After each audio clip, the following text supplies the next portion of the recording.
Cal viewers, this production is to underscore some new video series that I'm going to be producing in the near future.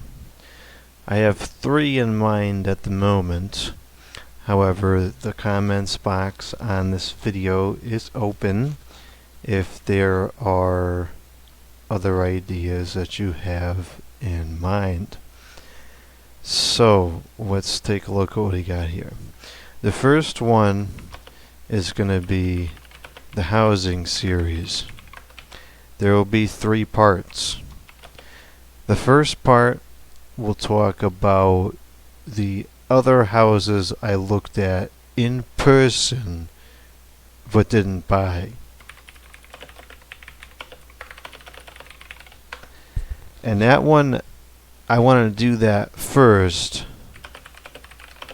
because that will have a pretty finite end to it. There's only a handful of houses I looked at.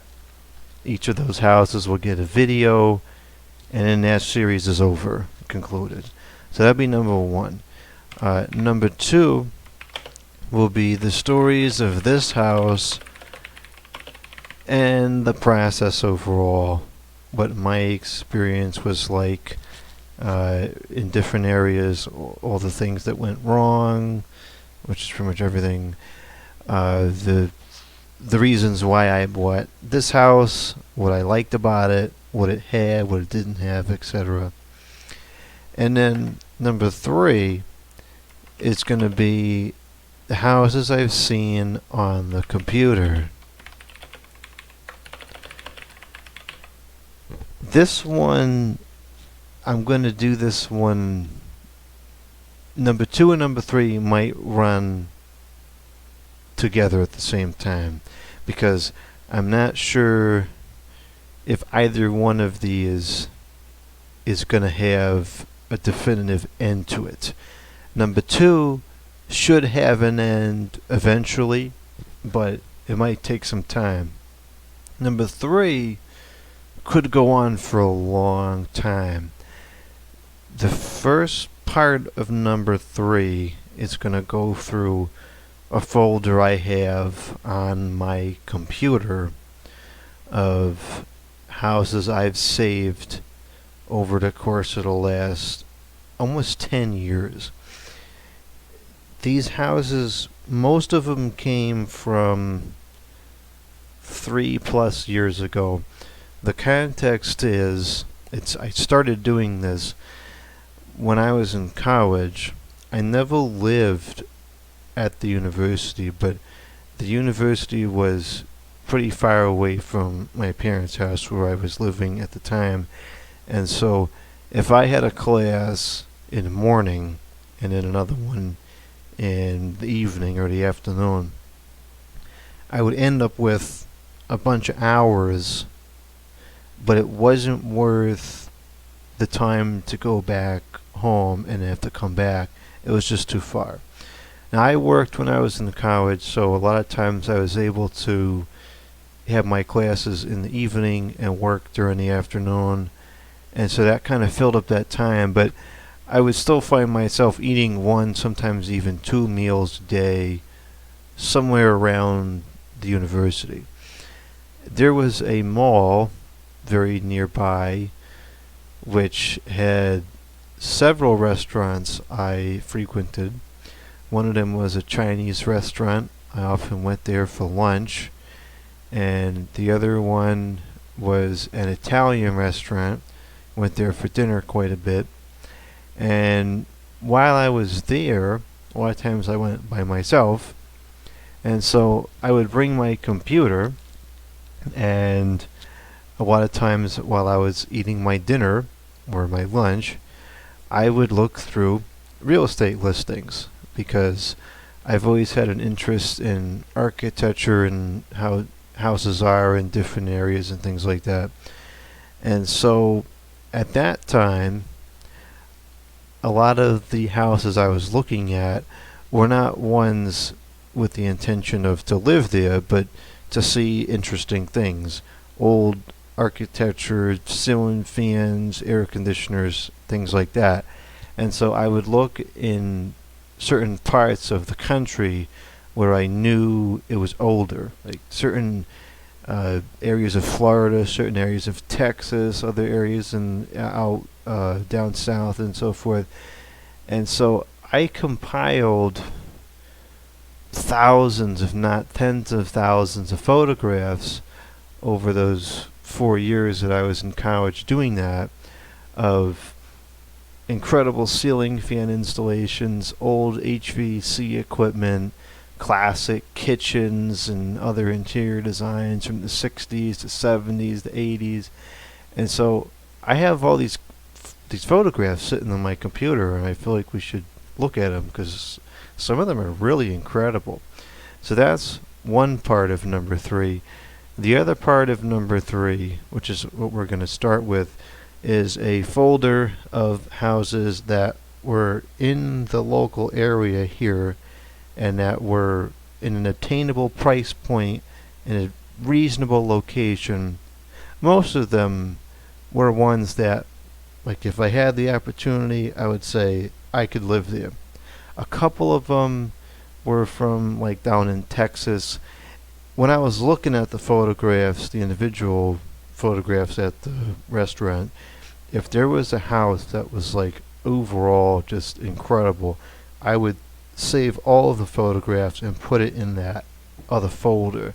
And so there's some photographs in that folder that are not houses in the area, nor are they an affordable price. But we'll show them all just because they're really cool houses to look at. So that's what number 3 will be. Series number 2, the Watching Videos series. I did a couple videos watching the videos that I was flagged in, or whatever it was called, and that seemed to do pretty well. So what I'm going to do for this series is I'm going to allow people to send in videos that you want me to, I guess, react to, if you will, or watch on video.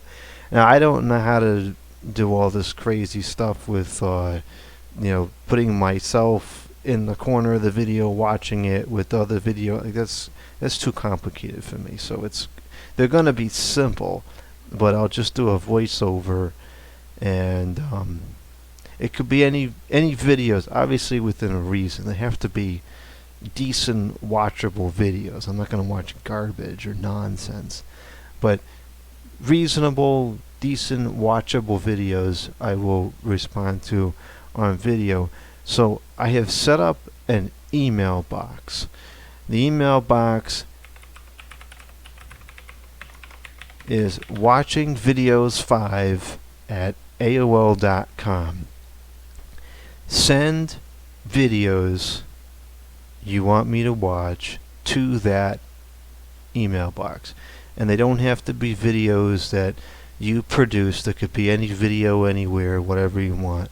And again, with my discretion, I will watch those videos every week, or however many come in. I don't know how many it's going to be, but I'll watch those videos on a video similar to the way I did those mentions videos. I will not be accepting any other kind of material into that email box. So if it's just junk that's coming in, I'm not going to look at it. It's got to be formatted, reasonably. I got to be able to open it and see the video link, and it's not some weird thing, some wacko website, and there's not garbage. I'm not going to be clicking everything in there. It's got to be reasonable. So if there's a video you want me to watch on camera, in a sense, send it to that email box, and depending on how many come in, I will watch those videos on video over time. Number 3 is the photography series. Okay. highly dyslexic tonight. The photography series. I have for the last 15 plus years taking a lot of photographs. Around 2007, 2006, somewhere in there, I started obsessively filming everything in sight. And I have hundreds of thousands of photographs on my computer. And a lot of them are personal photographs of like family events and things like that. But there's a lot of photographs that I've taken to put into competitions. I used to belong to a photography club when I was in high school and middle school, and I would compete in their monthly competitions with my photographs that I took, and I did very well. I won many times. So I have a lot of nice photographs, and so what I wanted to do is I want to go through and look at certain folders that I have photographs in and talk about how I took those photographs and why they came out the way they did. And then maybe I'll do some videos where I go different places and like take photographs live, or I mean obviously it'll be recorded, but I'll take videos, I'll take pictures on video, and I'll talk about how to take a good photograph and what techniques to use to get the photograph to come out a certain way, stuff like that. I'm not sure if there's going to be any interest in that, but I'm going to give it a shot and see what happens. So those are the three video series I have in mind to start producing within the month. If there's other ones that you have in mind, the comments box is open. I'm not going to guarantee I'm going to record anything that goes into that comments box, but if there's something reasonable that gets a lot of likes, I will certainly consider producing it.